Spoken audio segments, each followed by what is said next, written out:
Thank you, Anna. Well, it's that time of year again, the time when you can't go very far without trying to dodge a pothole in the road. For the 10th year in a row, CAA Atlantic is asking Atlantic Canadians to cast their vote for the region's worst road. The annual Worst Roads campaign runs until April 13th. Every road in New Brunswick, Nova Scotia, Prince Edward Island, and Newfoundland and Labrador is eligible. To learn more about the list and how you can cast your vote, we're joined this morning by CAA Atlantic's Julia Kent. Good morning, Julia. Good morning. People really enjoy this list every year. It seems like it's a bit of fun. You know, it's kind of not nice to see your community put on the list, but it's nice to be acknowledged. But it's also an important reason behind this list. What can you tell us about that? Well, this is our 10th year running this campaign, and as you mentioned, Atlantic Canadians vote. CAA doesn't pick these roads. Atlantic Canadians vote for the worst road in their region.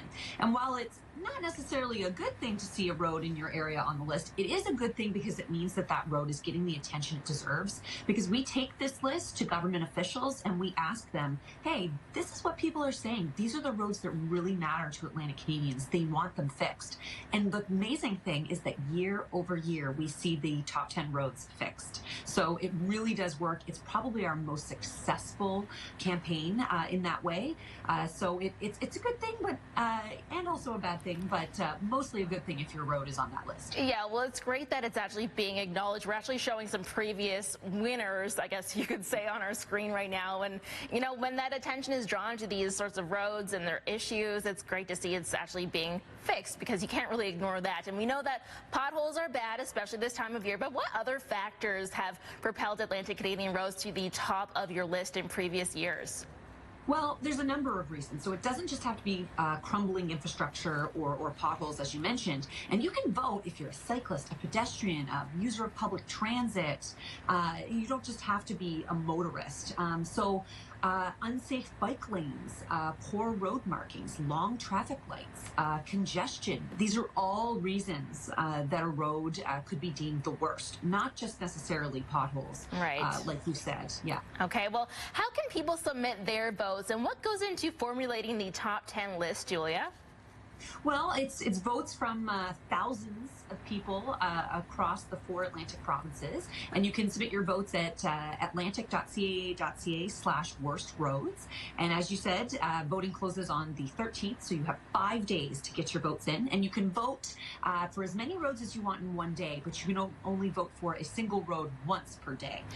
So keep that in mind when you're casting your vote. Yeah, it really does make a difference every year, so definitely cast your vote. Okay, good to know. And a new study actually recently came out outlining the fact that bad roads are not only unsafe, they're also expensive. So what can you tell us about the findings in that study? Well, for the first time ever, we commissioned this study, and it looks at the cost of roads to consumers rather than the cost of roads to government to fix them.